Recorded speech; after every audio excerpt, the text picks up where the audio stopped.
All right, I think we're ready to get started with tonight's meeting. Apologize for the delay. I had some technical difficulties here, and I guess we'll go ahead and get started. I know looks like all members of the committee except for Mr. Milan-Novak are not in attendance. He did send an email and said that he would not be here for the meeting. Other than that, I think we're okay. I shared the agenda with everyone through Google Docs. I hope everyone was able to see it, have access to it. Really nothing too special about it. Just thought I should at least get something out there for us to look at, try to keep us on track. I'm going to open mine up just so I can remember what we're supposed to talk about.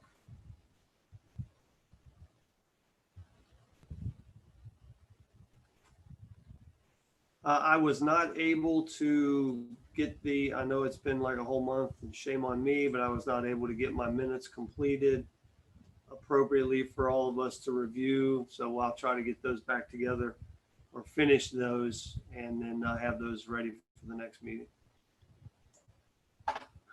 All right, so the main things we talked about before and have been talking about for quite some time. First on the agenda was the charter hard copy. And I had talked to Walter Drain and to American Legal, and I'm not sure, I think I brought this up at a previous council meeting that they still have not updated the website with 305, but then I had talked to our clerk, Ms. Dewald. She's been in contact with Walter Drain, and they asked for, I guess, any new ordinances that need to be codified or anything like that. And I believe she has sent everything to them for their review, which I would have thought would have been completed by now, but I haven't seen anything.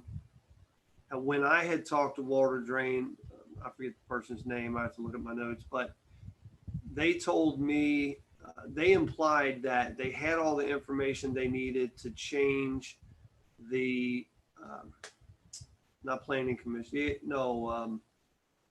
Civil Service Commission law, ordinance rule that says, that was written as it's in the charter as a question, not as a statement. They had all the information that they needed to fix that or change that. And I expected that to have been done already, even before the other one. But I just looked earlier today and that has not been changed either. So I'd really like to wait until we have those official online documents corrected or updated before we put out the unofficial paper document. We can do it. I've changed them. I have the copy. I can't remember if I've shared that updated copy. It seems like I did share that updated copy through Google Docs. But either way, I can share that again to look at. So I've updated those two sections. I don't think there's any delay. I don't think there's any problem in printing those and making some available to the public. But again, if for some reason something doesn't get changed online, which I think is really the more official document, then I'm just a slight concern that we'd have a little bit of a problem there. So I'd really like to wait until we get something back from Walter Drain to make that hard copy. So that's kind of where that stands. Then the other things that we had talked about,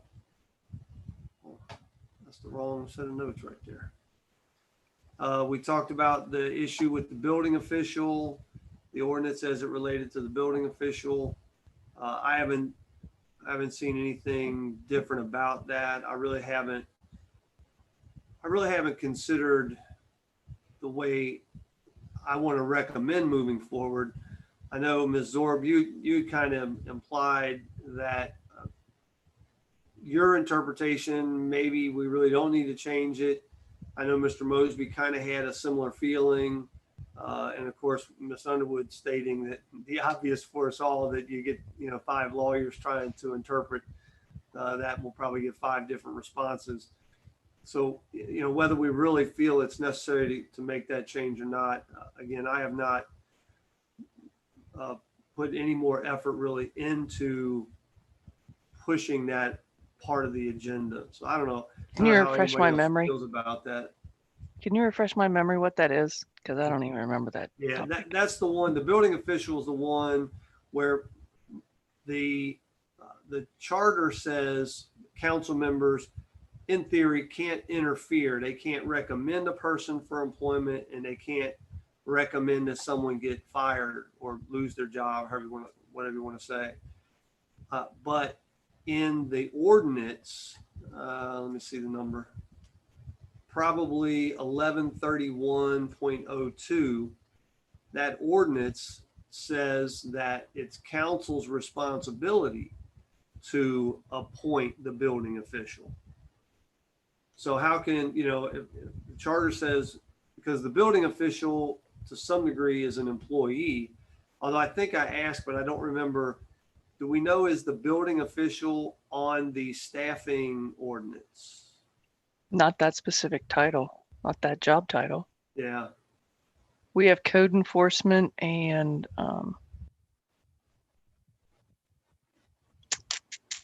anybody help me? Code enforcement assistant maybe, or something? No. What was Bill Knight? It's not zoning. Well, I mean, he's officially the building official. Yeah, maybe. I don't think we call it that though. I think we call it, it's probably the same duties, but a different title. Yeah. So that's the only thing, was that, discrepancy, that in in an ordinance, we say, this is what we're supposed to do. We're supposed to pick this guy, girl, whomever, organization, and yet in the charter, we don't have the authority. We're not supposed to be meddling in the affairs of the employees. So I don't know, maybe, I know Erica seemed to partially agree with me that, it has some confusing terminology in there, but if there's a contract for a organization to do those duties, then obviously we would just authorize the city administrator to execute that contract.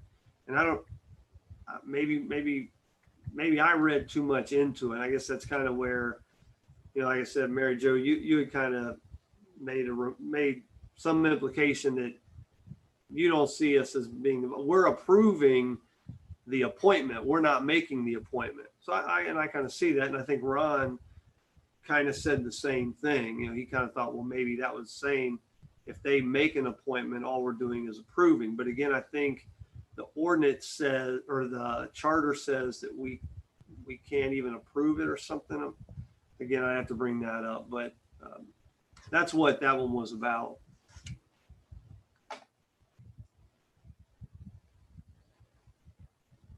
Then the other one is the campers, trailers, RV ordinance, where we talked about vehicles parked in the front yard. There's the driveway part of the front yard, but then there's another ordinance that says you can park RVs in the front yard as long as they're in the driveway. And as I mentioned before, it was one that I was very closely involved in. It's no longer a direct issue for me, but again, if someone else, my concern was if someone else were to say, hey, this ordinance says I can park an RV in my driveway, I just can't park it in the grass. And then the same thing happens to those residents that happened to me, and they're like, what's going on? It says right here that we can do it, and now I'm getting a ticket for it. So those are the things that really stood out to me that we should try to address, or not. At least if we have an answer for why it says what it is, I can be okay with that also. Anybody have any thoughts on those things? You're all muted, so. Not.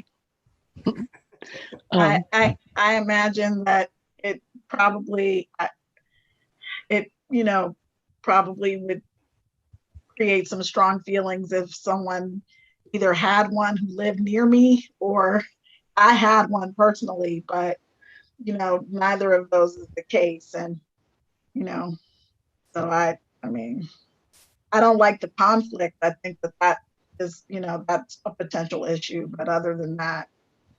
Yeah. Yeah. Beth, what do you think?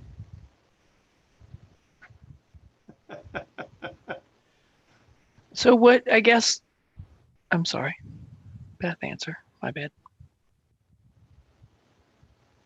She's not muted, but I see her lips move, but I don't hear anything.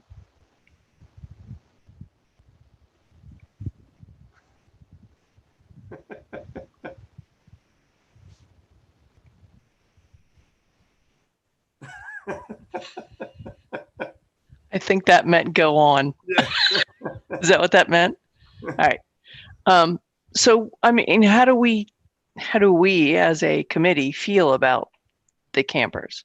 I mean, I think we need to, I mean, we're talking about it, so let's fix it, right? So. Or yeah, have an answer for it, I guess. Well, I say we make the answer.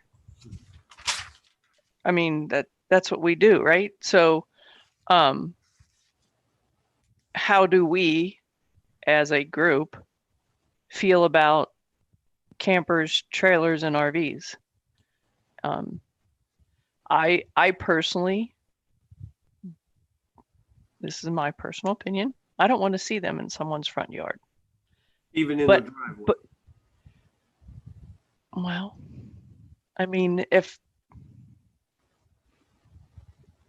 so do we say it has to be on solid ground? Like it can't be on gravel, can't be on grass, it has to be on either asphalt or cement. I mean, is that one of the criteria that we want to follow? And does it have to be, I mean, and there are houses in North College Hill that none of the driveway is behind the house. So how can we tell somebody that, I mean, we'd almost have to put some type of disclaimer that says, if this is not feasible, then this, right? I mean, is that legal? Well, Erica, is that legally acceptable to say? I have no idea. I guess it would depend on what the camper, RV, or trailer looks like. I mean, if it was like, something from 1970 and had seen better days and, just there was all kinds of rust and the thing was falling apart. No, I don't want that parked in front of my house. Absolutely not. If it's one of those, brand new things that, can, is like a house and, it's like, I don't know how long, like those super long ones that are luxurious on the inside, but they're huge. I don't want that parked in front of my house either. That's just. Now, Erica, when you say in front of your house, do you mean on the street or like even in your own driveway? And on the street. So. Yeah, and I think that's even not really my concern. Because obviously many of the streets, even if you had one out there, there's just no room to move other vehicles, or it's a safety issue with first responders, etc. Right. I'm not even initially thinking that that's an issue we want to change at all. My bigger concern is the two that currently seem to conflict and some level of rights for my own property. What about if I'm trying to pull out of my driveway and I live next door to you and your camper is parked in the driveway, but I can't see around the camper. So therefore I can't see to back out of my driveway. So, it could potentially cause a car accident. There would have to be something that says, you can't block the view of the neighbor or something. That would be, that's my concern. I mean, obviously the personal, I don't want to see it thing is just completely personal, but as a safety issue, we shouldn't be blocking driveways. We shouldn't be blocking somebody's view for them to get in and out of it safely, in and out of their driveway. And we shouldn't be blocking the sidewalk so people can take walks. Exactly. Even if it's not a trailer or an RV, I agree. So what do we think if we were to say, how far should the clearance be? Because if you just randomly say it can't block the view, then some people have insecurity issues and they want 50 feet clearance, and other people, I mean, you could have seen it with 10 feet, Yeah. So we would have to come up with that. I think we should come up with the footage clearance, say, what, 10 feet from the sidewalk? Well, I mean, would what agree, is, and I think if we want to go that, if we want to make these changes, or however we want to make these changes, we could always relate it to either shrubbery or fencing. So whatever the visibility, because that's part of the issue with shrubs and fencing in a front yard, is Right. it blocks visibility. So we could look at what that information is, what the regulation is on that as it relates to visibility. And yes, then we could say, you can't have any vehicles or anything in your driveway that blocks visibility within, whatever those numbers are, based again on shrubbery or fencing. So I think we could do that because Chief Schran actually brought that up also, that there are many driveways that are close to intersections. And yeah, if you put a large vehicle, whether it's an RV or the truck or whatever, and you're going to potentially have some visibility issues, sight distance issues, which could potentially cause accidents. So he was in agreement that he wanted to change it. The reason he wanted to change some things was he wanted to change the significance or the degree of what am I trying to think? How bad the citation impact? really is. Yeah, because it takes whatever it is right now. The police have a lot of work to do, and it is like they have to actually go downtown and do a lot of things like that. And it's almost, is it really necessary for something like this? So he would like to see that part of it changed, whatever the degree of the misdemeanor, 4th degree, 3rd degree, whatever. That's what he would like to see changed. But he also noted again that, well, actually, that's not accurate. He's wrong about that. Even if it's a 1st degree misdemeanor, it can get sent to mayor's court.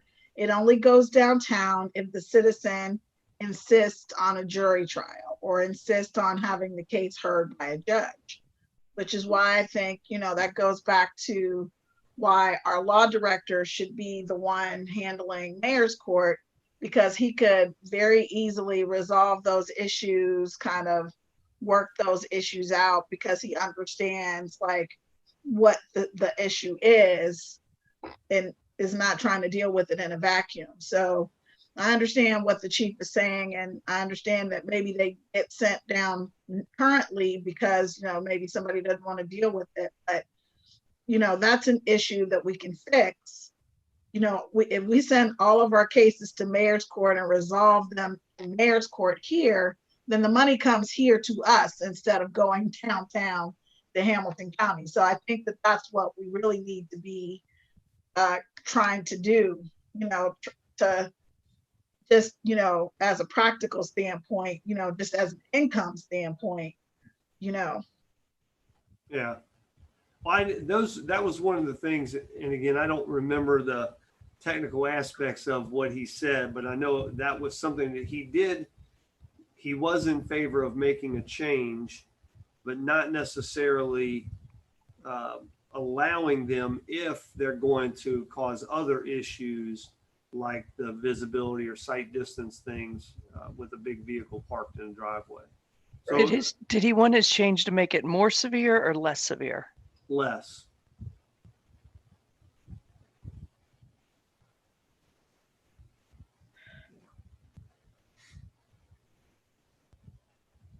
And I don't, I'm, in one sense, after different discussions with multiple people, I'm almost like, well, maybe it doesn't need to be changed at all, except I always go back to the common phrasing of it. It seems so confusing in a sense where in one place it says, you know, campers, trailers, boats, those kind of items, you're not allowed to have them in the front yard at all, even in the driveway. But then it turns right around in another area and says motor vehicles, recreational vehicles can't be in the front yard except in the driveway. So to me, it's like, okay, so is an RV, a recreational vehicle, different than the other three items, or what makes it different? And if it So is, there were no definitions in any of those? yeah, you really have to go like way back into not back in time necessarily, but through the ordinances and all that and find the list of definitions, which makes it, in my mind, an RV is something with a motor in it.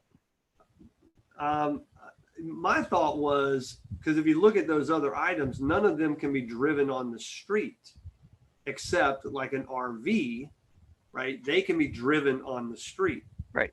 Whatever style. A camper or a trailer, those have to be pulled by a vehicle. A boat, it has to be pulled by a vehicle on the street. Right. So it can't be driven by itself. But when I originally went to court for that, or when I talked to Bill Knight and the Planning Commission, some other folks, they always referenced the technical definition, and even the camper definition says something like, if the vehicle was designed with sleeping quarters, eating facilities, something else, that constituted a camper. So a recreational vehicle, an RV, is designed for that purpose. So now it takes on that definition of camper. And then you look at the ordinance that says you can't have a camper in your driveway, except in the back.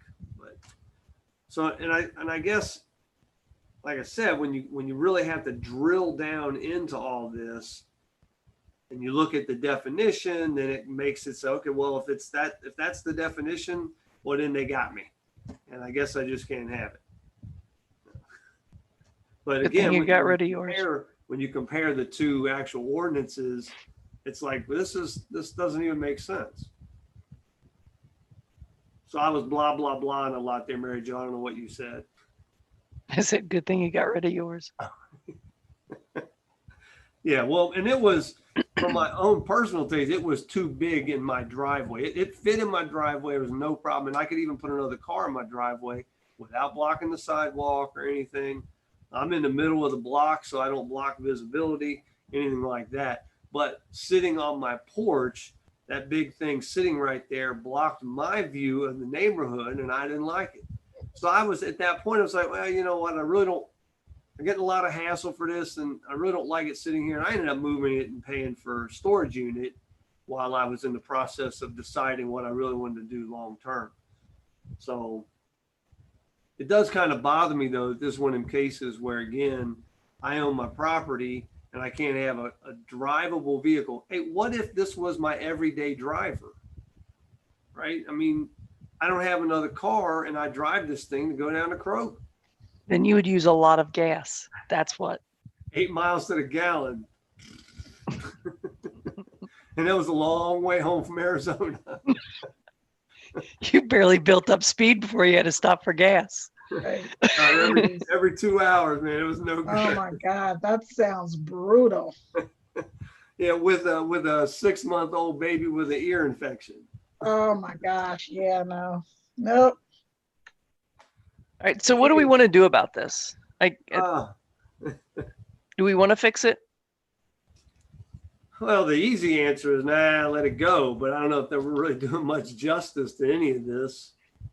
I think that we should just, print them all out and just sit down and go through line by line and fix it. And then just, I think we should fix it. So, I mean, we should say Even, yes or even if we don't allow them in your driveway any sense, we should probably fix the terminology or the phrasing or something so that it's not confusing. Yeah, I would agree.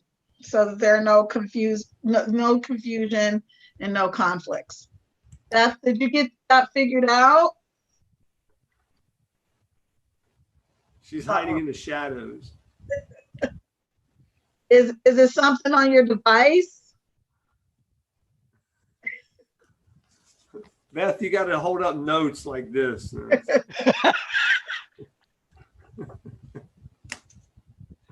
Oh.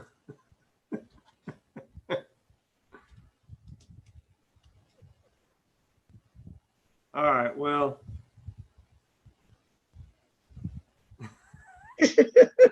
Don't you have a small child in the house that could fix this? Yes. So Well, when I go out to a to a camping website, it has them defined as like Class C, Class B, Class A, pop-up, fifth wheel, and travel trailer. We could be that We could probably be that. instead of using just camper and trailer and RV. Let's put the classifications out there because that narrows it down. I would agree. I guess that would at least bring everything even up to like a more current or modern terminology. Right. And then we would also probably want to go and update the definition section. And that's consistent throughout all statutes and ordinances everywhere. There's always a definition section at the beginning of the chapter. And then, so we would want to update that section as well. I don't know if that section is in your list here, but it sounds like we just need to print them out and just kind of sit down and just kind of work it out and figure out and just get it done. Yeah, I agree. I didn't really think about because if I'm not mistaken, those are the only 3 classes of drivable type vehicle, camper, trailer thingies. According to campingworld.com, you're right. Well, yeah, I'm just trying to think if I've heard of anything else. I don't think so.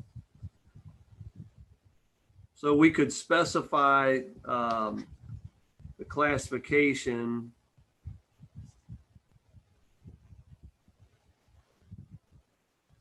Which would at least clear that up. Even if we just change the one that instead of recreational vehicle, whatever specific one that is, it states, no motor vehicle or recreational vehicle can be parked in the front yard except in the driveway if classified as a, or something like that. Right. Class A, Class B, and Class C motorhome or something. Yeah, I think we've just got to sit down, print them out, and just kind of get it done. We'll get it worked out. Wow, there's RVs out here that cost more than my house. Yeah. Many. And they're not even that big. Yeah, I told you that I've seen one and I was just like, wow. It was like fabulous, but wow. Yeah. Well, to make it more of a wow factor, Mary Jo, especially when you say that, a Class B is really just like a fancy van. And the Class Bs can be well over $100,000 for a van. Not talking like Erica's saying, you look at some of the Class A's, the big bus looking things, and I mean, they're $1 million, some of them. Many of them are $500,000 with no problem, but you'll find quite a few out there that are $1 million. They're about 45 feet long, and hey, you can take your house wherever you want to go. Now, they Yeah. only have about 300 square feet, but Wow. for the record, it looks like Ms. Hartman is going to try to restart or something and hopefully get her audio Yeah. working. Okay, well, I think that's a good idea to try to at least maybe change some terminology and use the classification for the recreational vehicles, and then we can go from there. That Yeah. would be on par with, as I was sitting here actually doing some work for city council stuff earlier today and the other day, and I realized I was like, we really need to like have like a list of things we've accomplished. So I can put this on our list of things we've accomplished.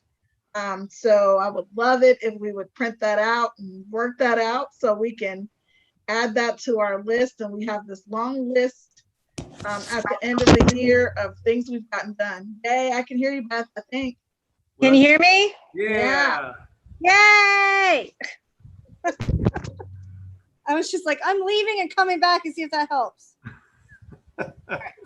Well, after all of that, I don't want to put you on a spot, but do you have anything to say about the issue?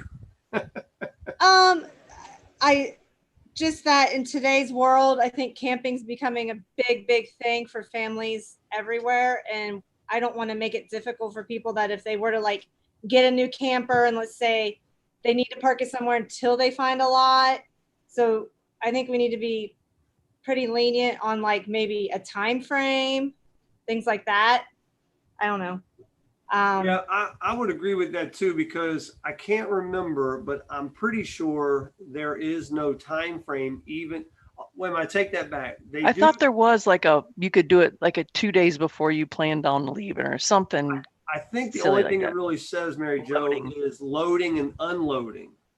So, can it sit in your driveway for 2 days because you picked it up from your storage unit, put it in your driveway on a Wednesday, you're loading it for 2 days so you can leave on a Friday?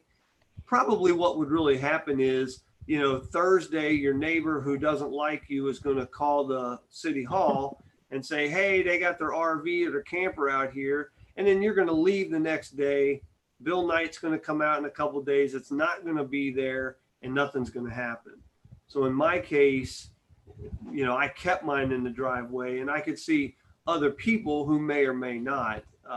So I think, Mary Jo, it says loading or unloading, which, you would get into some issues if it was longer than a few hours, I guess. But there really isn't anything in there that says you can keep it for 24, 48 hours like that. Because that was one of my complaints earlier, too. It's like, well, the way this thing is written, I can't even pick it up from my storage unit, bring it here and load my groceries in my clothes for the weekend in the thing. If somebody were to drive by, they could give me a ticket, I guess. But like I said, normally what would happen is that nosy neighbor or someone else in the city who doesn't really like you may make I won't tell you who I think it was. They may contact City Hall or someone on council and say, hey, this guy's got that. Anyway. But it's I think it's a fair. I think 48 hours would be, shouldn't you be able to load it in 48 hours? Yeah, sure. Yeah. Yeah, I agree. I guess the issue still is it okay to bring the thing out there Wednesday night and then take 2 days before Friday when you head out of town in it? Is that okay? I would think as long as it still can't be a safety issue, even Sure. if you do have it there, right? So if you live on a busy corner or anywhere near an intersection, it doesn't even have to be busy, but if you live near an intersection and you're going to be blocking view, you can't even have it for 48 hours. You're going to have to park it on the street and walk down there. Yeah, right? and I would think that's even probably a different law than having it in your driveway at all, right? Because if the police were to come by, they could probably write you a ticket right then for blocking line of sight or something like that. So it becomes that safety issue anyway. All right, well, I'll take a look at those. I'll print those out and put them. I think I may have put some of this together already, but I did not include like classifications for them. And I'll take a stab at changing that wording a little bit, and then we can run it past the law director to see what he thinks about it. Do you have them all printed out, Jim? Or can you Let me see if I scan have them to us? Something? Yeah, if anything, I have, well, in my note right in the earlier agenda, I did include the Oh, I see the numbers. ordinance numbers, so we Yep, can I always go see back 'em. and look them up. Yep. I'm sorry, Jim. I know that I was looking at the time, and we spent a lot of time talking about that, and they actually do have something to suggest under new business. So I just wanted to make sure, being selfish, that we could we have time to get to the new business. Well, and I guess with some of our earlier delays, I am running late on time, huh? All right, well, what do you have there, Miss Underwood? I'm sorry, you didn't go through the other stuff, which I had some stuff for that too. So Oh, okay, so, all right, where would you like to move to next? for electronic documents, I wanted to Oh, give you an yes. update on that. All right, thank you. So I believe I have a bunch of information that I'd like to include with that. I wanted to bounce that off of all of you all. I kind of like the way on your agenda you have a list of the dates, all of the dates of that particular that the meetings are going to be held for that particular thing. I don't know how that would work as far as council meetings go, but I just really like the idea of having the dates going down the side. Of course, it's starting to get busy the more information you put on there, right? So obviously I like having the chair, vice chair, members, the time that it starts, time that it ends, who typed the minutes, the name of the committee, the date, and when the regularly scheduled meetings are. I thought that all of those things we could include. Yes. Do you have a revised version of one that you would like to recommend? I, not yet, but I will have that done. My deadline in my head is before our next meeting, so I'll have that before the next meeting to give everyone an opportunity to review it. And then I thought if we're all okay with it, we can present it to council. So before the next rules meeting committee? Yes, I want to give it to you guys before the next rules meeting. And then maybe we could present it to council at the August meeting. Okay, and did you get a chance to work with Mr. Mosby on any of this? No, not yet, but that is the plan. I just thought, I just wanted to have in my mind, like what we wanted to include first, like what might be important first for us as city council, since we are the ones who really kind of are responsible for keeping these kinds of documents with regard to like agendas and meeting minutes and that kind of thing. And I think that if we have some kind of, if we use Google Docs, that's free, and there's no expense or cost to the city. And I was kind of monkeying around with that as well. It seems fairly straightforward. So I think, we can even do some kind of a training if everybody's not comfortable with it. And I think it would be fairly easy to implement that going forward. Okay, then if you're going to put together some sort of a suggested template, maybe you can go ahead and create that using Google Docs and then share it. And that way it's kind of a practice of use. That makes sense. Hopefully we get an opportunity to look at it and see how it would really look if we were to start using it. Sounds good. I will get that done. All right. And was there something else? I guess new business? Yes, so, I was looking Can through I my can I keep you notes. there for a second? Are you Oh, going to come sure. up with a template for the minutes also? Yes. Okay. Thank you. Sorry. Yes, I think that we're not uh, necessarily always being as detailed as we should be with our minutes. Um, so I think that there needs to be definitely some things that are included. And if if maybe, I'm just going to use you as an example, Jim. I'm not saying you. I don't want you to think I'm talking about you. Let's just say Jim is giving us like a 2 sentence summary, and we're not okay with that. So maybe we could have someone else. My idea is just to have the person who's responsible for the minutes be listed on the meeting minutes, like who did the minutes. And maybe we can just, kind of get someone else to agree to do the minutes instead of Jim, if Jim can't really seem to get that figured out. Not to say that you can't get it figured out, Jim. I'm not saying that. I'm just saying. Well, This is an sometimes example. you have to go to somebody's strengths, and if that's not their strength, then hopefully, in someone in the committee, that would be their strength. Yes, I would like to hope so, and I hope but it would be the responsibility of the committee chair, I think, to find that person and make sure that that person takes on the, doing the minutes, sending them out, and making sure that they get filed the way that they need to be filed. And then we're going to have to figure out how we're going to go backwards in time and get all of that stuff kind of scanned into Google Docs. I don't know what that looks like. So, I mean, we'll have to figure that out after we get our template together. But that's kind of, yeah, that's where I am with it. And I did, yeah, Mary Jo, I kind of looked back at some, mine are probably overkill sometimes, but so there's like extremes.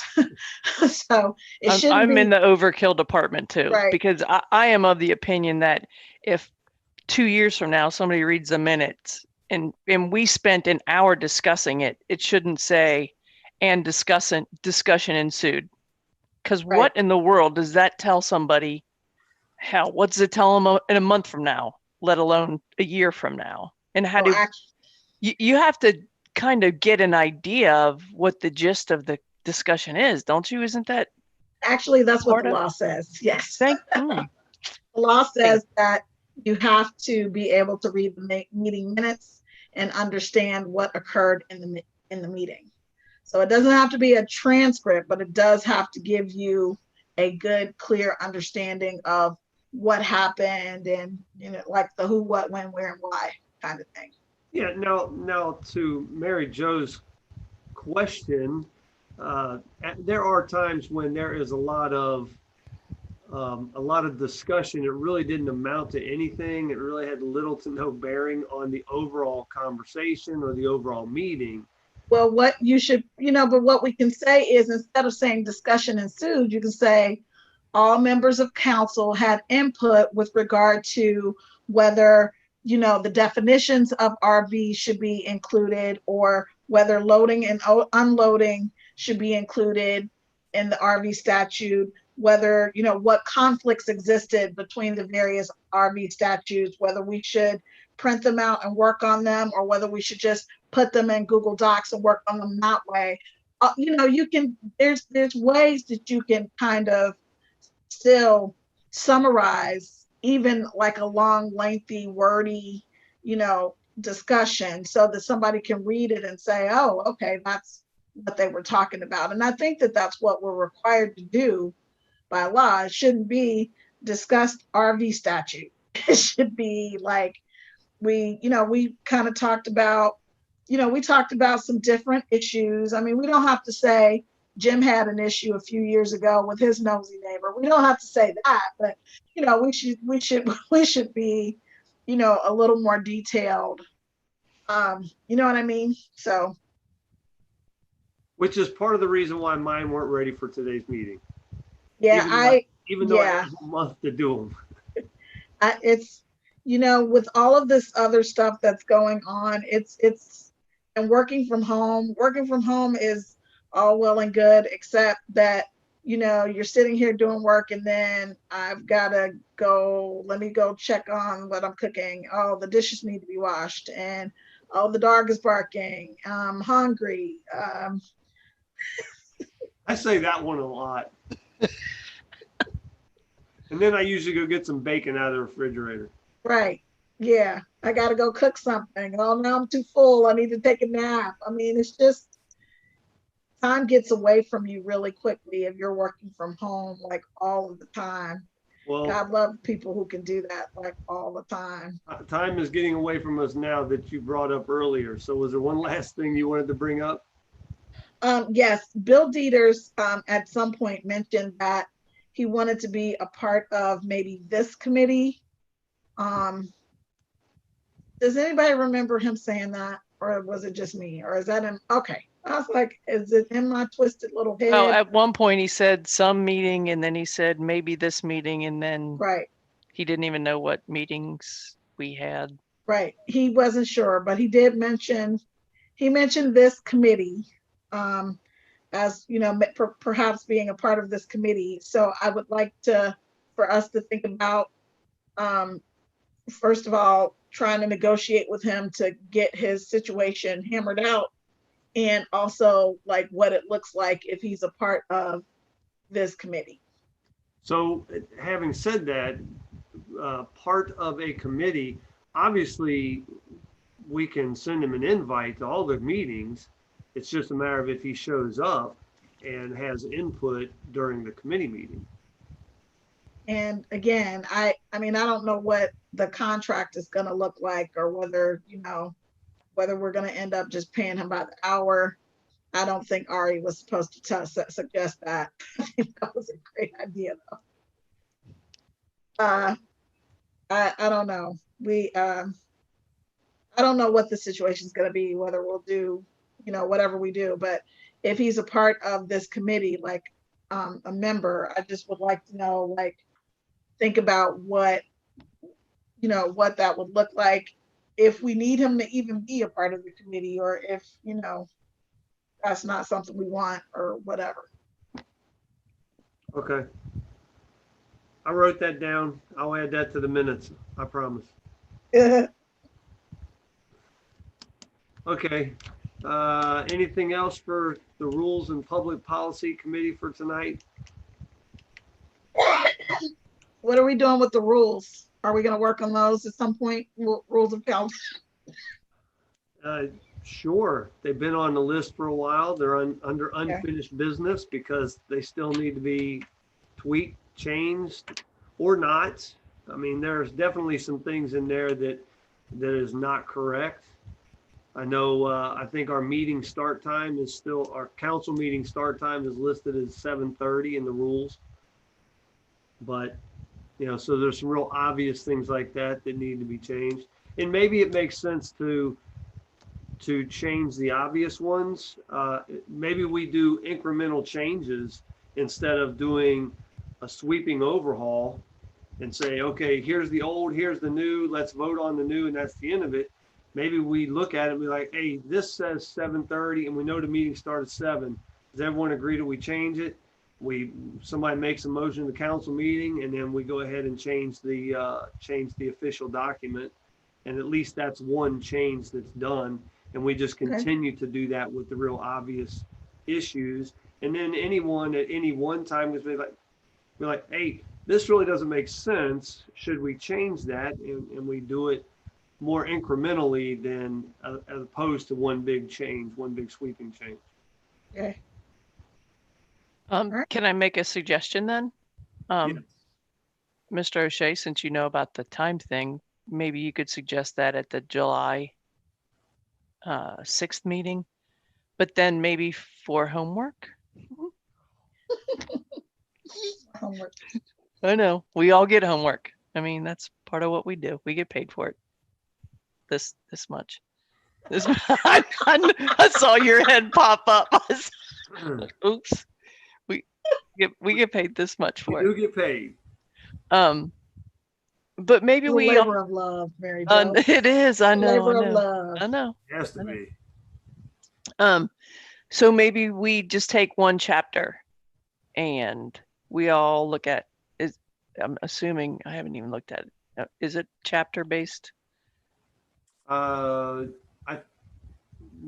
can't remember what we called it. I'm bringing it up now. I believe I also shared that one a long time ago. You may be able to go through there and look. I'll look at it again.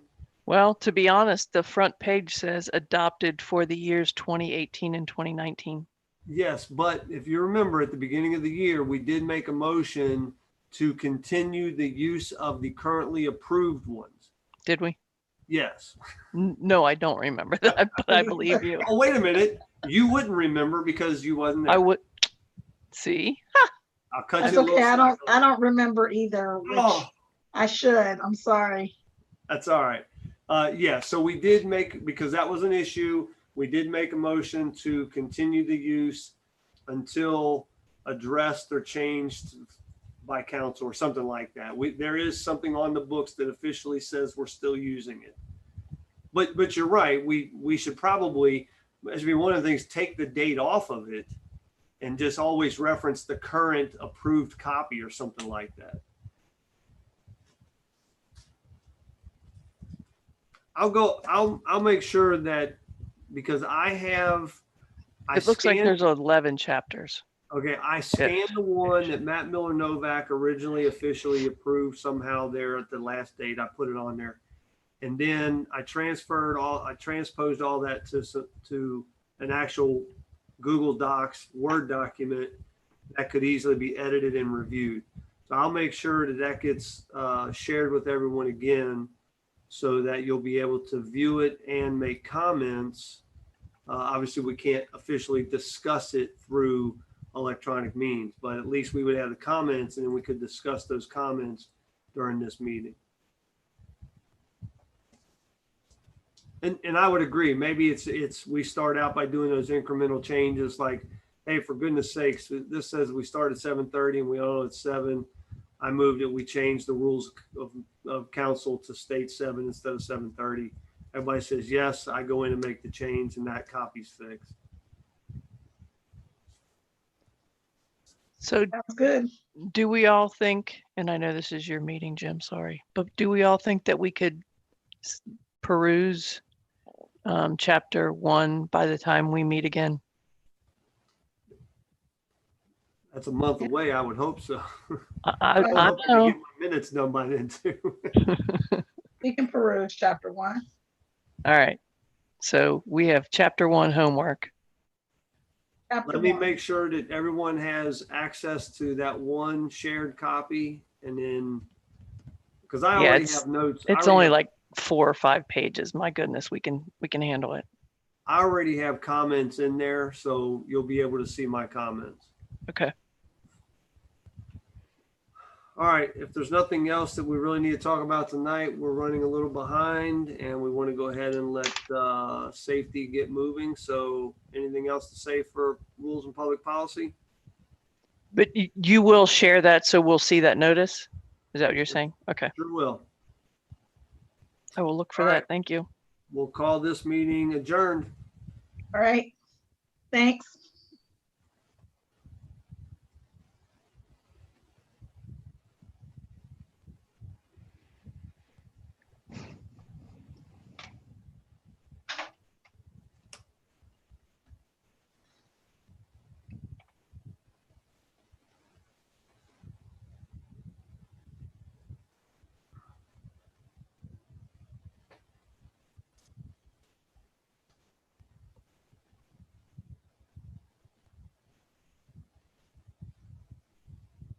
You guys just let me know when you want to get started with this next one. We're ready. Same people, and we've got our other people who are going to be here. So I think we're ready to get started. Sounds good.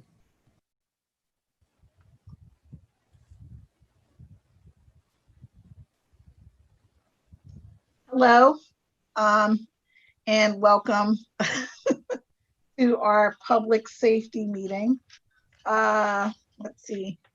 I did end up sending a second email which contained the agenda. Ms. Hall, I did not send one to you. I apologize for that. Do you need me to send that to you? I'm sorry, 1 second. No worries. Also, I put a summary of the meeting minutes there, but not even I understood my own notes. So I'm going to fix that before the next meeting. I don't have 2 screens yet. So if it looks like I'm not looking, it's because I'm trying to type the minutes as we're meeting so that they don't get all cattywampus like they did last time. So I'm just gonna, okay, let's see. So I guess the first thing on the agenda is the ambulance for the fire department. Mr. Mosby is here to kind of give us a summary on that. So Mr. Mosby, if you would like to get started. Thank you, Madam Chair. So I've been working with the fire department and Ari. We were able to secure the purchase of an ambulance. This would be not brand new, but it would be basically what do they call it? It's not used, but for all intents and purposes, it's slightly new, I guess, or slightly used. So anyhow, we would purchase the apparatus, and then we would also have to purchase the cot separately, but it would all be in one package, and then the cot would be assembled. And so the cost is roughly $190,000 for both the ambulance and the cot. Financing it over 7 years, it is roughly about $210,000, roughly $30,000 a year. It is a once a year payment, so we're not making monthly payments. We would be making annual payments in March. So the first payment would be due in March. And again, I'm giving round numbers right now, but roughly $31,000 would be due one time in March. And then of course that would be that way. That would begin 2021. And then we would have that payment for 7 years. And after the 7 years, of course, we would own the vehicle outright. We have already had the package together. We've already been approved. However, when I say we have the package together, we have all of the things that we needed except for a few critical pieces. One of them is we needed our counsel's opinion, which would have been obviously our attorney. I believe that you have seen that. But we also need a resolution from counsel approving, basically endorsing or approving the purchase. I believe, Madam Chair, that you have seen a copy of it. You have it in your possession. I do. We are asking if council would pass that at the next meeting, which would of course require that the second and third readings be suspended so that we can ensure that we'll be able to put the package together and make the purchase. Basically, what it will require for us, I'm going to give you a rough time estimate, but it would be somewhere between 5 to 8 weeks after we submit the package that the ambulance would be able to be delivered. And I would also like to add to what Mr. Mosby said, just briefly. I had met with Chief Bells, and then the mayor has a task force with the fire department as well. And he's describing some of the issues with the older ambulance that they have. First of all, it's over 20 years old, and my son's car is over 20 years old, and it's frightening to me. I can't imagine having an ambulance that old. In addition to that, my understanding is, and correct me if I'm wrong, Mr. Mosby, when there's a repair to that ambulance, it's not just like a couple $100. I think it runs in the thousands of dollars. So we're paying for just an outdated, antiquated piece of equipment. So I think that, you know, just to do justice to our fire department, and, you know, keeping in mind that they're first responders in, you know, multiple situations, especially during, you know, this pandemic, which apparently our zip code has had an increase in the number of cases, such that they want, you know, to send the National Guard in to do testing in the zip code. So yeah. So I just really feel it's imperative that we get this done. So I'm hoping that I can convince everybody to suspend the readings on that, so we can get the fire department, the ambulance. Did everybody get the resolution and I guess the opinion from Mr. Dieters? Well, Eric, I was going to ask that. I did not understand the opinion. I had no idea. I guess this is the one with Republic First National. Yes. Because to Yes. me, I had no idea what we were leasing, or if we were. Yeah, I was confused by that. I had no idea that's what it was, because nowhere in there did I miss it. Does it say anything about? You didn't miss it. Okay. I think that maybe he intended to attach a copy of the lease agreement, but I don't know, because I agree with you. That's missing, but obviously those are questions we would have to ask Mr. Dieters. Yeah. It Okay, isn't so- a lease. Yeah, Madam Chair, I'm sorry. Please Okay. forgive me. It's not a lease agreement, so I just want to be clear. It is a purchase. We're purchasing the vehicle. Okay, so when in his opinion letter, he calls us the lessee. So if Repeatedly. we Yeah. wouldn't be the lessee if it's a purchase agreement. We would be the purchasor. You know, those are two very different terms, and that's definitely something he would want to fix. Yeah, because at the end of a lease agreement, you don't own it. At the Right. end of a purchase, you own it. Right. Yeah, I mean, all through this document that we have, we're being referred to as the lessee.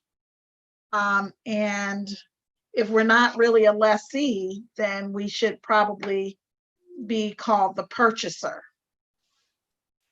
Okay, Yeah, I can definitely speak have- to him and have him correct that, Madam Chair. I know that's in his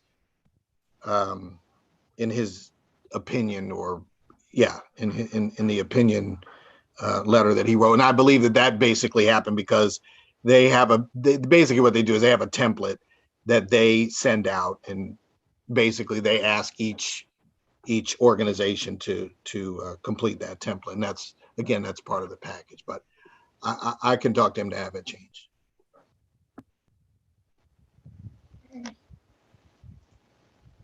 I have a question. Okay. I know, like, we end up having a for lack of a better term, a used car lot in the back of the city center after we buy something. So is there a trade-in? I did not read this entire opinion letter. Full admission. Somewhere in here, does it say we have a trade-in agreement? Do we get any money for the one that we have? Madam How does Chair. that part work? Madam Chair. Yes, I'm sorry. Yeah, that's Go fine. ahead, I'm sorry. No, we are not. So to answer the question, we're not going to trade it in. What we're going to do is to basically resell it, because we'll probably actually get a better return on just trying to resell it than we would if we were to trade it in.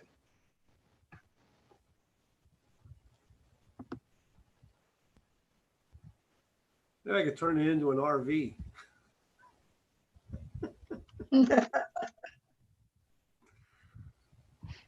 Sorry, you have a limited group that thought that was funny. Okay, so my understanding is that Mr. Mosby will speak to Mr. Dieters about kind of changing the language in this opinion letter. And also, is there a purchase contract, or was he just referring to a lease agreement that he was reading? There is a purchase contract. I believe Ms. Hall does have that package. We have the entire package. So if you or the members of the committee, request a copy of it, that one could be made available.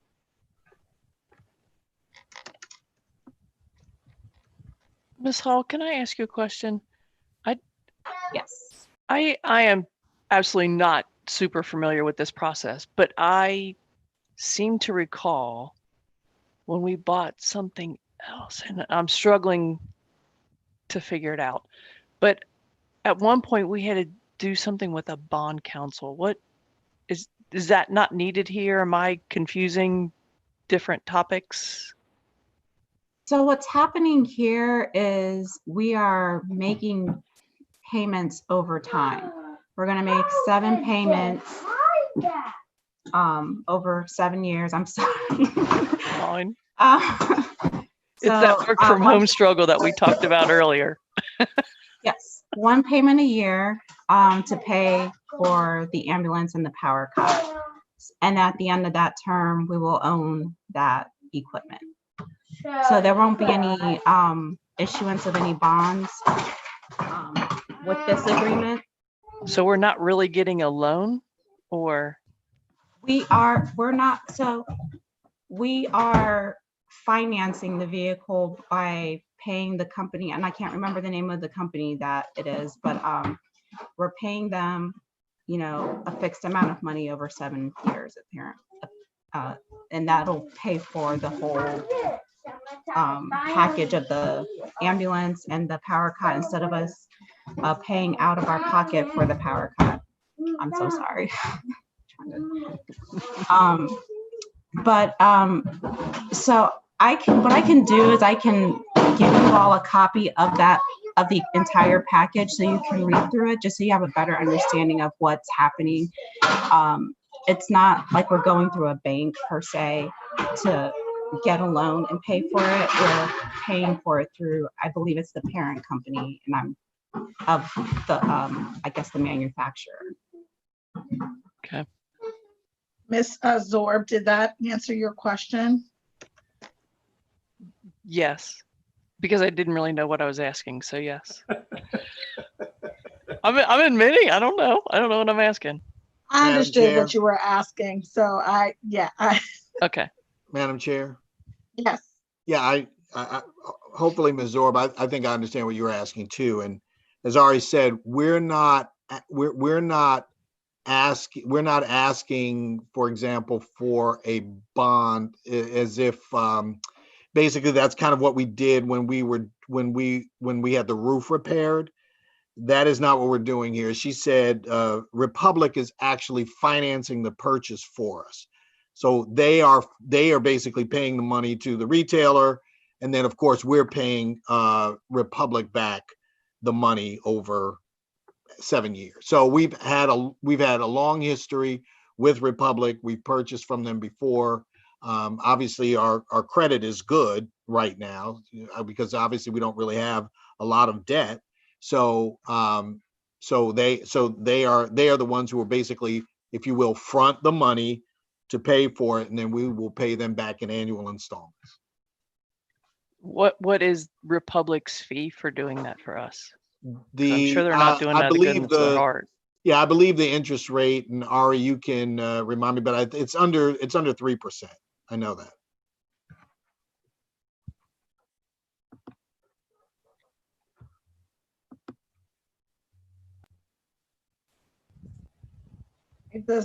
So my understanding is that Ms. Hall will provide a copy of the purchase agreement. And also we're going to ask Mr. Dieters to update his opinion letter so that so we're not all confused about whether we're buying or leasing. Okay. So, Madam Chair, I guess the only other thing that I would ask respectfully is there anyone on council who has some hesitancy about what we're asking, so that, and the only reason I ask this honestly is because, we obviously want to make sure that we have good communication with council, but I honestly would not want to get to council and then all of a sudden somebody have some question and perhaps potentially hold up the process. We've been working on this for a little while, and so we are at the point now where we're ready to go ahead and make the purchase. So I just don't want this, honestly, I wouldn't want this to be held up for 3 months, because obviously that could change a lot. Interest rates can change for, at that time. So I just want to be sure again that everybody, we're all understanding what we would need at the next regularly scheduled council meeting. Mr. Mosby, the only thing I would say is just to make sure that we all get copies of the purchase contract or whatever the contracts or whatever the documents are, in addition to just making sure that Mr. Dieters updates his opinion letter about that, us actually purchasing that and not being Yes. I'm kind of curious as to whether he thought we were leasing or purchasing. I'm not sure why he would. I just honestly, Madam Chair, like I said, I have no problem doing that. Ari and I will definitely get that done for you. I think that what happened was the template that they sent does use that term. So I do understand why you and the other members of council would ask that. Not a problem. So I will talk to him, so we'll get that corrected. I'm And sorry, maybe Mr. Mosby. somewhere in there it could mention that it's for an ambulance and a cot. And Madam it'll. Chair, I'm sorry. Go ahead, Miss Hall. I'm sorry. just to answer Mary Jo's question, it does break down the specifics of the purchase agreement. It does indicate that we own the vehicle or even the salvage value of it at the end. So I'll provide all of that to you. And So in the documents that you're going to send us, Yeah. that's okay. right. Okay. I'll just scan in that whole package and email it to everyone. And then that should answer a lot of the questions there. Perfect. Thank you. Yeah. Okay. I have one point of clarification just to make sure that I heard correctly, that the total amount is 210,000. That's after the AMBO and the cot, and our annual payment is going to be about 31,000 a year, and the first payment does not begin until next year in March. That is correct. Right. So one annual payment of approximately $31,000. The first payment will be due in March 2021, and that will be the first of 7 annual payments. But I just want to make sure that it's not hitting this year's budget, which we all know is crazy. Correct. It is not. I'm completely clarifying that. All right. Yes. Thank you. You're welcome.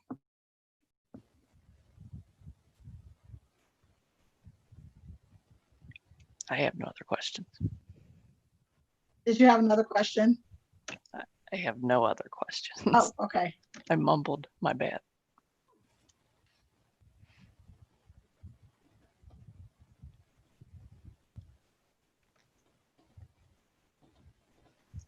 I apologize.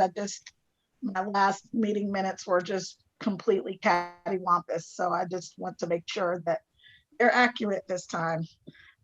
Okay, so I think that once we get the purchase agreement, what I'd honestly like to do is see if we can maybe even schedule a special council meeting just to see if we can't get this done. And I know that I need 6 council members, but I'll try to see if I can find a day where everybody's available and we can get it done and suspend the readings, and so that they can have their unit, because again, I had heard on the news that although it hasn't hit the hospitals yet, the number of positive cases in the 45231 zip code had increased substantially over the past few weeks. And of course, that causes me some concern, but I just want to make sure that our first responders, and I know it'll be 6 to 8 weeks, but hopefully we can get this done so that they can, have what they need to respond to our citizens. Does anybody have anything else with regard to that? I know Ms. Bailey was supposed to be here. I don't see her present. And I don't think that we need to send this resolution through the budget committee before we just send it on to council. Does anybody think we need to do that? I think Ms. Hall would have more leverage than the finance committee, and I'm on the finance committee, so Me too. I say no. I want to say no too, but I thought I would ask. I did invite Ms. Bailey, who is the chair of the finance committee, to our meeting today. So, and she did indicate that she would be here. But things happen. I understand that. I don't want this held up. So we will just go ahead and if we can have a special meeting, we'll do that. If not, we'll definitely have it ready for the first council meeting in July. Ms. Underwood? Yes.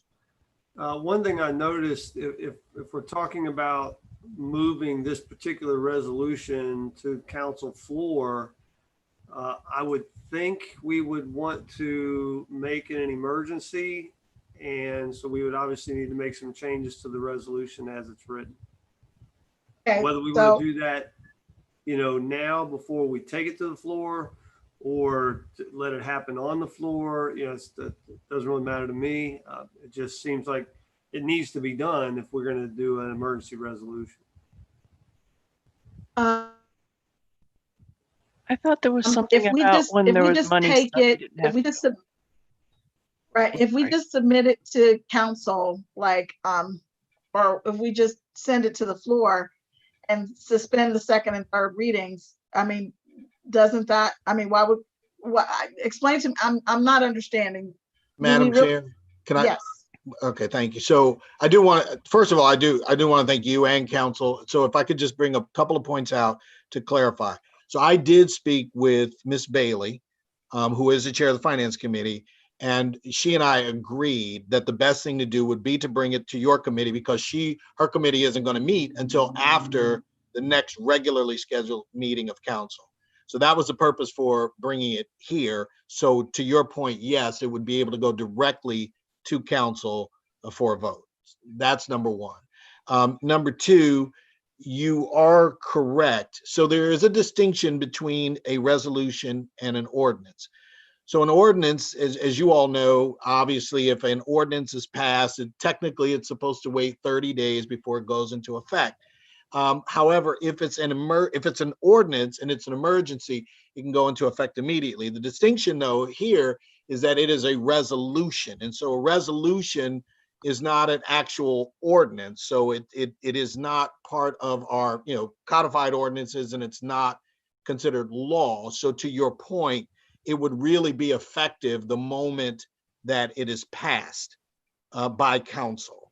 So if the readings are suspended and you all vote on it, then really that passage is really all we need.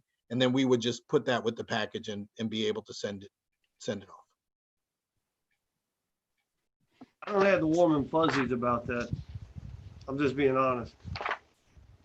Because I'm not sure that's the way that our charter states any piece of legislation. I don't necessarily disagree with you, Ron, but I'm just thinking that our charter does not refer to a resolution, that a resolution would not need to have an emergency clause. And Mr. O'Shea, to be clear, I'm not necessarily going to disagree with you on. All I'm saying is that unlike an ordinance, it is not a law that would have to wait 30 days before it goes into effect. And that is the distinction with the emergency clause. But it would require, as you stated earlier, it would require a suspension of the readings, because as a part of your rules, then each piece of legislation would require 3 readings. Okay. It's Okay, so section, Mr. O'Shea, can you just, do you have, can you reference a part of the charter for us, or, yeah, that's what I was looking at now. okay, Section 9.04 discusses the procedure of passage of a non-emergency ordinance or resolution. So first, that would indicate that you can have that an emergency clause exists in both ordinances and resolutions. And then 9.09 is the procedure of passage of emergency ordinances or resolutions. So in 909 specifically says the council may pass an emergency ordinance or resolution to take effect immediately upon their passage, et cetera, if it meets the emergency, if it has the emergency clause. So to me, the charter would indicate that you have to do something specific to classify it to that you can have an emergency resolution, which would then require the emergency clause.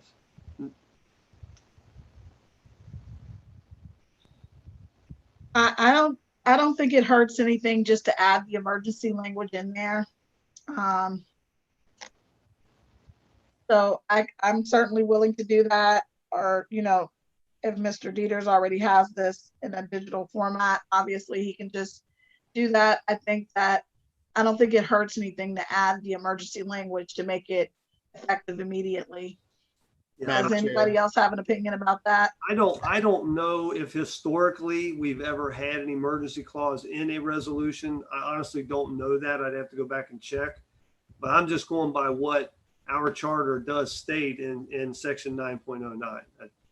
Yeah, I don't think that. What does it hurt if we just add it? Resolution. No, Madam Chair, I'm sorry. That's what I was just going to say. I mean, we'll add that in so that can be included.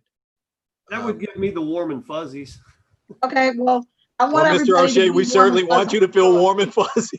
Yes, we want everybody to be warm and fuzzy so we can suspend the reading. So if that gets you to warm and fuzzy, I think that we can just add the language, and certainly we can do that. Now slow down, Ms. Underwood. You said if that gives me the warm and fuzzies to suspend readings.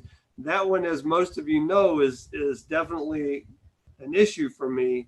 I'm not saying that I will not, but it is a struggle for me, especially when we're talking about spending $30,000 a year and the residents of our city are not going to really have any voice in this situation once we do this. And that's part of the reason you have multiple readings. So, it's just something that I struggle with, and it is part of the way the system works. So I can't guarantee that I'm warm and fuzzy about suspending readings, but I'll definitely consider that. The only thing may I? Oh, sorry. Okay, Ms. Zorb, yes, please. I would just like to say where my hang up is, calling a special meeting and then suspending the readings. Because then the public really has, it's almost like underhanded in my mind.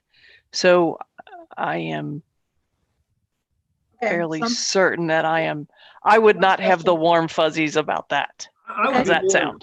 No special meetings. I think we can just, if we can just do it at the beginning of July, I think it'll be fine.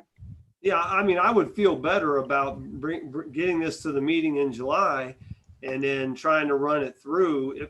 Run it through is probably the wrong choice of words, especially because I feel bad about it. But trying to at least discuss it, get it right, and saying, hey, at least this was a normal, open, public meeting, a regularly scheduled meeting.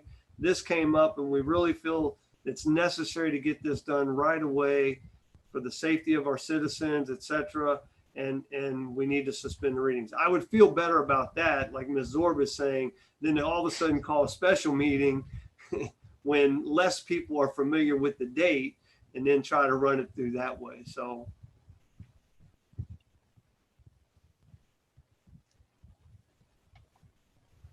That's all I had to say about that.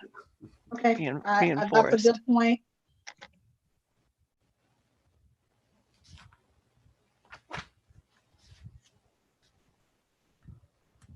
I'm good. Okay. Just making sure I'm getting the notes. Okay, Okay. all right. It's So- funny because Miss Underwood, when you're looking at your screen, it looks like you're looking at us with these stone cold eyes. Like, wait, is she waiting for me to say something? No, I'm sorry, because I'm furiously typing, so I'm just trying to make sure. It's funny you say that. I got that same vibe. I'm like, what? What do you want me to say? What do you want? Are you trying to subliminally tell me? Okay. All right. So, Beth, did you have anything that you wanted to add to that?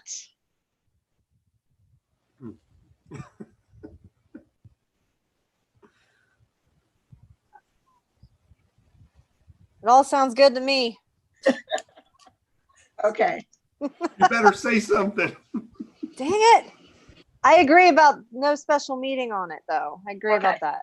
Okay. No special meeting. Okay. We all agree. All right. Fair enough. And I think that we can get it as long as we have the contracts and the revised contract, the revised opinion, and the emergency language in the resolution. I think we'll be good, Mr. Mosby.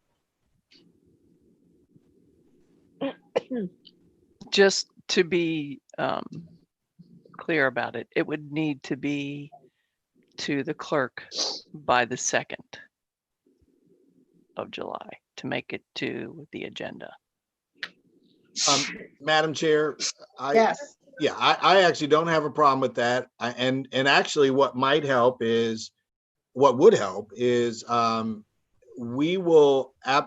and I will absolutely send out the corrected documents that you are requesting.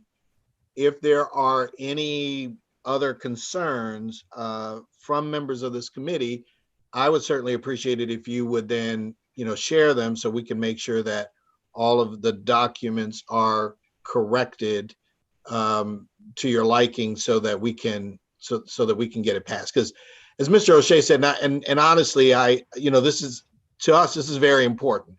He mentioned our citizens. I mean, this is the reason we're doing this. We are spending and I really appreciated what you said, Ms. Underwood, because you're right. We're spending thousands of dollars right now, almost monthly, because we have to continually make repairs to the ambulance that we have now in order to keep it running. And so, we're almost at that point where we're spending that amount of money, which is approximately $31,000 anyway, just to try to keep this one maintained.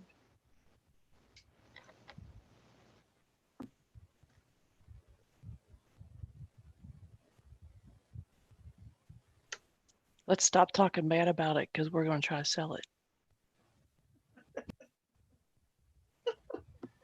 Thank you, Ms. Zorb. You're right. It's a great vehicle, actually. I think that vehicle could probably get sold for $20,000 on the open market. See? Okay, please how let for different the that public sounds? to be aware that was simply a joke. That was not serious. Okay. So did anybody else have anything about the ambulance? Thank you so much, Mr. Mosby and Ms. Hall, for coming and giving us, that overview and kind of talking to us about how important this is. I think we all know, but it just helps to kind of flesh everything out. And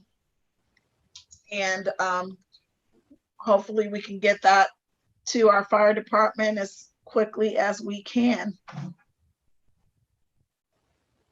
Okay, so next on the agenda is, I have police software, but the reason I put that on there was because there were some emails that had gone out recently, just kind of about some different things kind of that had happened, maybe or maybe not, in North College Hill. And I just think that even if we don't have the software, we probably need an effective way to communicate about what's going on in our city. And I know that Ms. Hartman had some concerns. I had some concerns. I think that we probably just need some kind of an effective way just to communicate or just to know what's happening in North College Hill.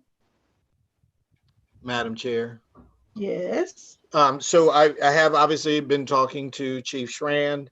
I don't remember if I mentioned this at the last council meeting, but for the benefit of all who are present, we have narrowed down the product that he desires to purchase. And so it's basically, it will be two parts. The first part, of course, will be the actual software itself. And then there is the migration of the data from the previous system to the new system. So altogether, it looks like it's going to be, for both of those things to occur, it looks like it's going to be about $11,000. And so he and I have already talked about that and what we need to do to accomplish that. Do you have a timeline? We can actually get that done, and I'll confirm it with Ari. I do apologize. I'm not trying to put her on the spot, but we can talk to her as far as our budget is concerned to make sure that we have, the sufficient funds. I suspect that we can probably get that. We can begin that process in August, and it should be done by the end of September. When you say begin in August and complete in September, are you talking about the software and the migration part, or are you just talking about the purchase part? No, I mean both parts. We would purchase the first part, have it installed, and then we would have to migrate the data from the old system to the new. Is there any hardware that needs to be purchased also? Not hardware. This is software. Right, but it has to run on hardware. So do we need Well, we any have- upgraded yeah. hardware? We can run on our current hardware that we Okay. have. Mr. Mosby, Yes, sir. is there anything that you need council to do to move forward with this? No, I don't believe so. Council has very clearly stated their sentiment that they feel that this is of urgency. One of the things, and of course, I'll just let you all know, Chief and I have talked about where we were going to make sure that we were going to get that money. We have some forfeiture money that we had not saved up, but basically it hasn't been used yet. And that is probably the money that we're going to use for the, to migrate the data. And so then we would basically purchase it from, the rest of his budget. All right, thank you. You're welcome. Are there annual fees also associated with this? Yes. And I don't have the exact amount, but it's about $5,000. A year? Yes.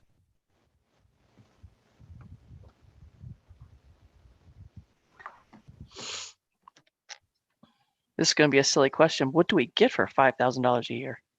Well, they, just like the other system, what they do is they take the data, record it, store it, so that we're able to retrieve it. And unfortunately, when it comes to data, Ms. Zorb, I mean, that's, even with our, to be honest with you, even with our website, they're doing hosting for us. And so, we have to pay for that hosting. And so that's just, it's a part of, our IT expense and a part of data management. And I'm Is there- assuming, Mr. Mosby, I'm assuming that would be included in whatever contract or agreement we have with this company. Yes, right. It And- would be spelled out in the terms of the contract.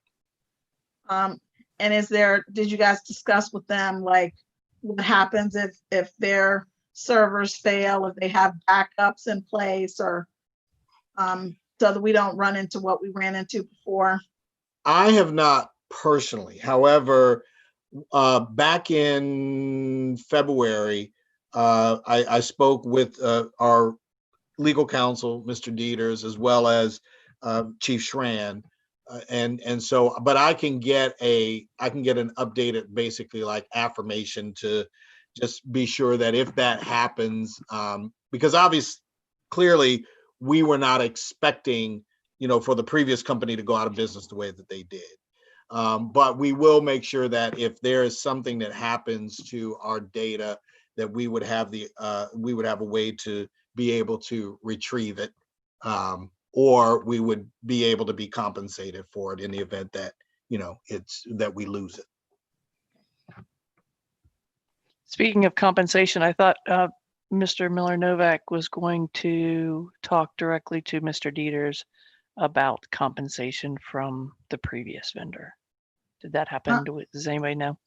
I am not certain whether that happened or not, but he did reach out to me just to let me know that he couldn't be at the meeting today. So I will talk to him to see if he actually followed up with Mr. Dieters about whether there, whether we can be compensated from the last company.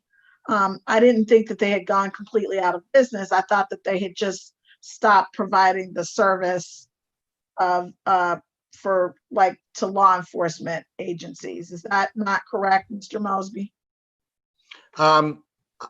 Oh, I'm sorry. Yeah, I actually thought that they were out of business. So I'll clarify that. But to answer Ms. Zor's question, I think one of the questions that we had to ask was, if we were going to quote unquote be compensated for it, would that require would that require legal services in order for us to do that? And if that's the case, would we, at what point would we reach a point of diminishing returns, meaning that it might be more money to pay for legal services to get it than it would to just, than to just to leave it alone. So, but again, those two things, I can definitely confirm, Madam Chair. Thank you. You're welcome.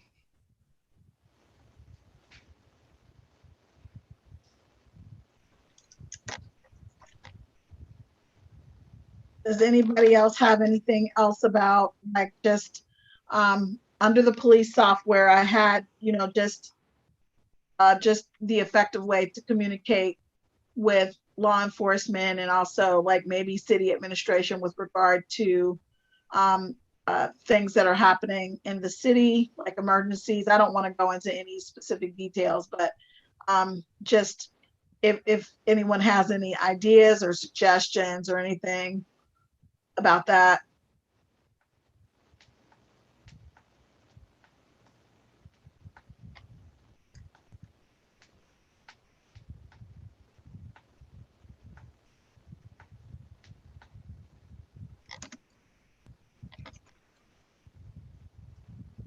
So, Mr. Mosby, I guess, would you be willing to just continue to send us, shoot us an email if anything of significance happens in North College Hill or just even close, maybe, just Springfield Township or Mount Healthy, even if it involves our agency? Yeah, I certainly can. I would just want to at least let council know that clearly, because we do have mutual aid, there are several times a day, in many cases where, we go on runs that might be outside of the city. So if you are talking about extreme or what I would call more serious crimes, such as, gunfire, gunshots, any kind of what I would call, Madam Chair, like a type 2 type crime, then yes, I can certainly make sure that we do that. I would just simply say or ask of members of council that whatever correspondence or communication that I send would be clearly kept between us. And without going into detail, as you pointed out, obviously, as you all know, sometimes information is needed in order to put together a case. So, so if we could do that, then absolutely.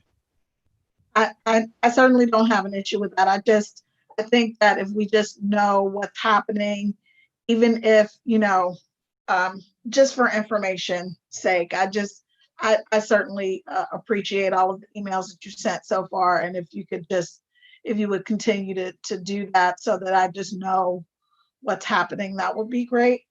Does anybody else have any input about that issue? Other than agreeing with you, no.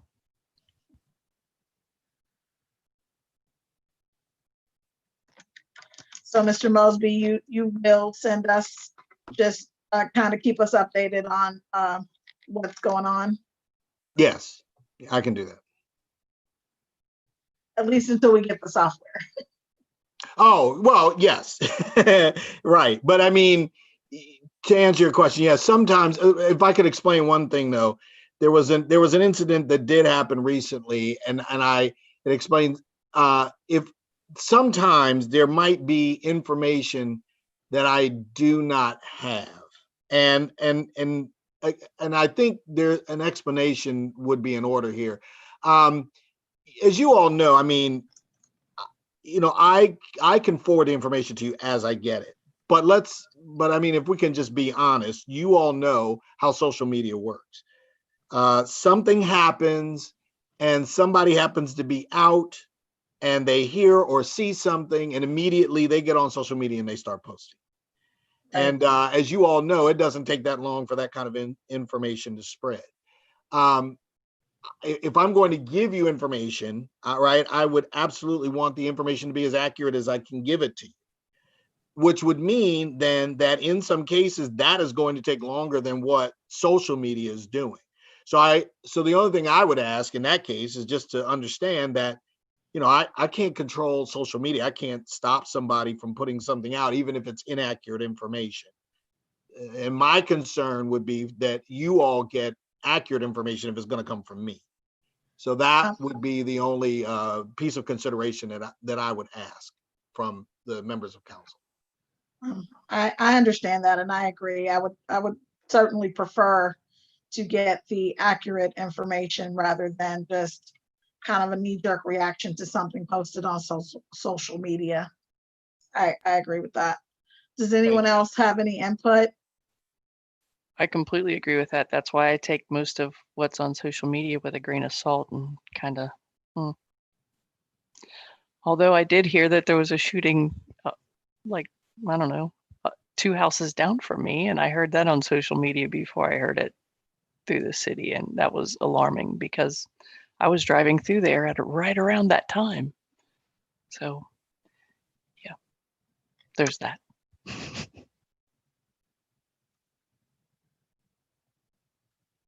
Okay.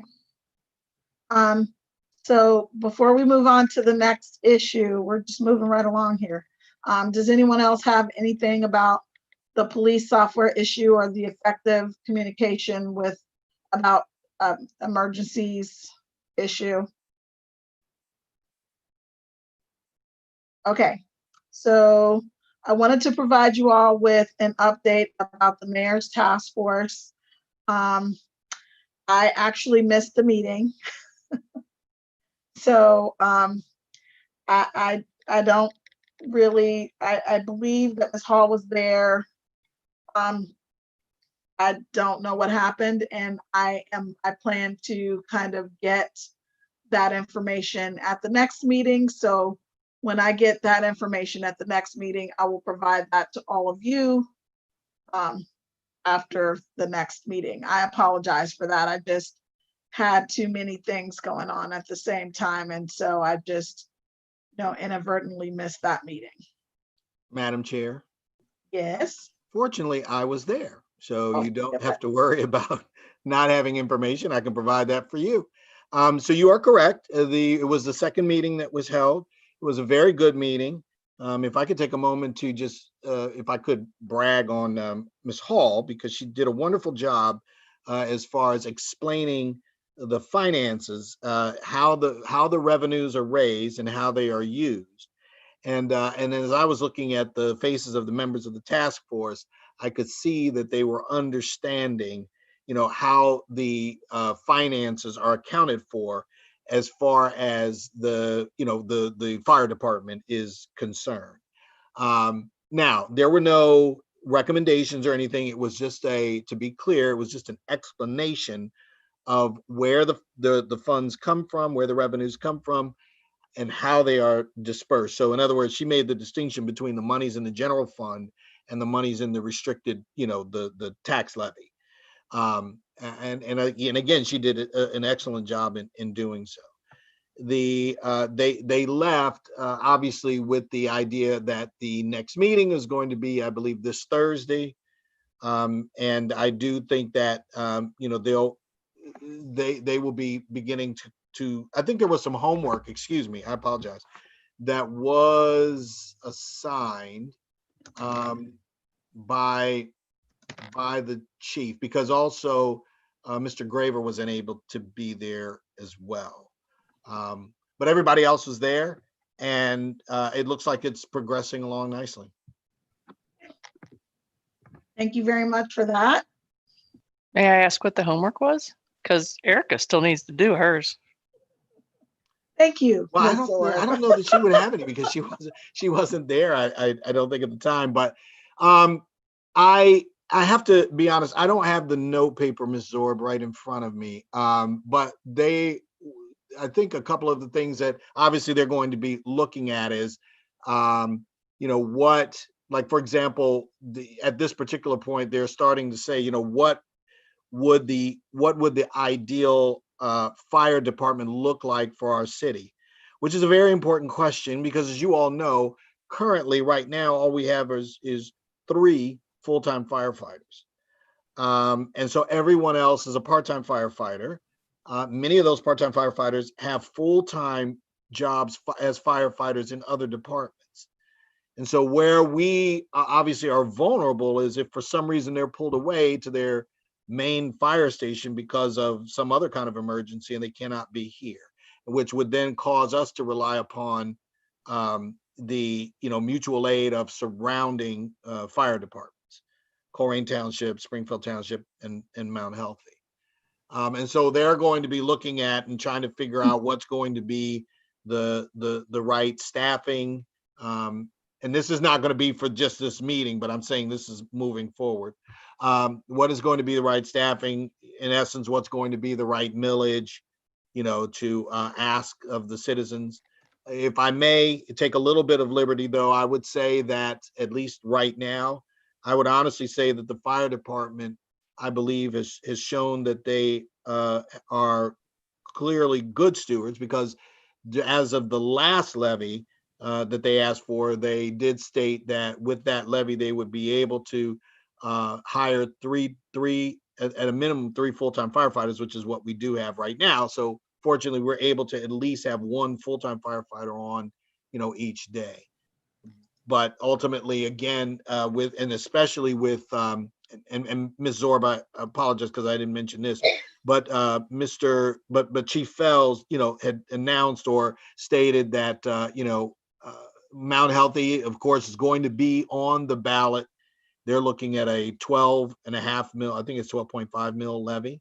And so they will be basically fully staffed for their, particular department. So at that point, if that passes in August, what I am saying to you all is that Colerain Township obviously has theirs, Springfield Township has theirs. And then if that passes in Mount Healthy, they will have theirs. So we will be the ones that would be lagging in that sense. Thank you very much. I'm Does anyone confused. else have any questions? Lagging in what sense? Of the amount of levy money we pay? No, not just we would pay the levy money so that we would be able to have adequate staffing at the fire department. That's what I'm referring to when I say that.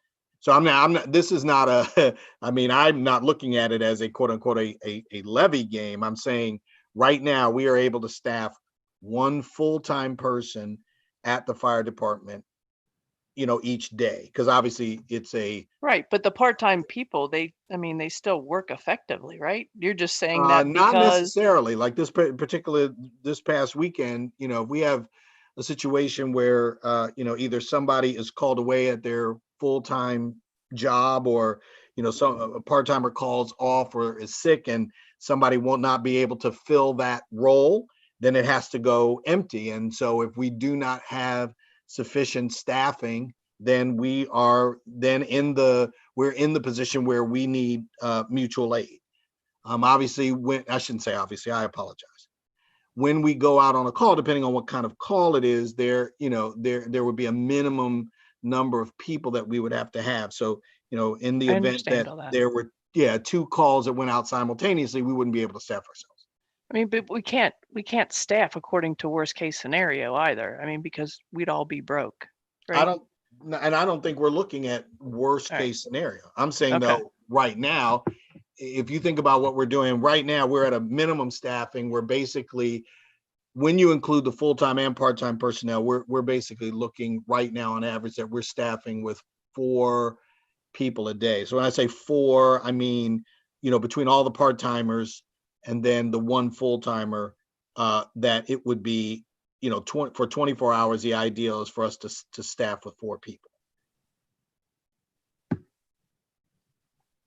But there's always the scenario that if Mount Healthy actually takes care of their own business, that we would not have as many mutual aid runs up there, and then we could easily support our own city. And I mean, yes, that's the absolutely potential true. Also. Well, it's not only the potential, that's actually occurred now because they actually did bring an additional person on board. So the number of runs, you are correct. The number of runs that we've had to make to them has dropped. Look at that. We're saving our ambulance already. So, I'm going to mute now. Okay. Well, thank you, Mr. Mosby, for that. I'm really happy you were here to give us an update. Since I missed the meeting, I'll make sure that I'm at the next meeting for the task force.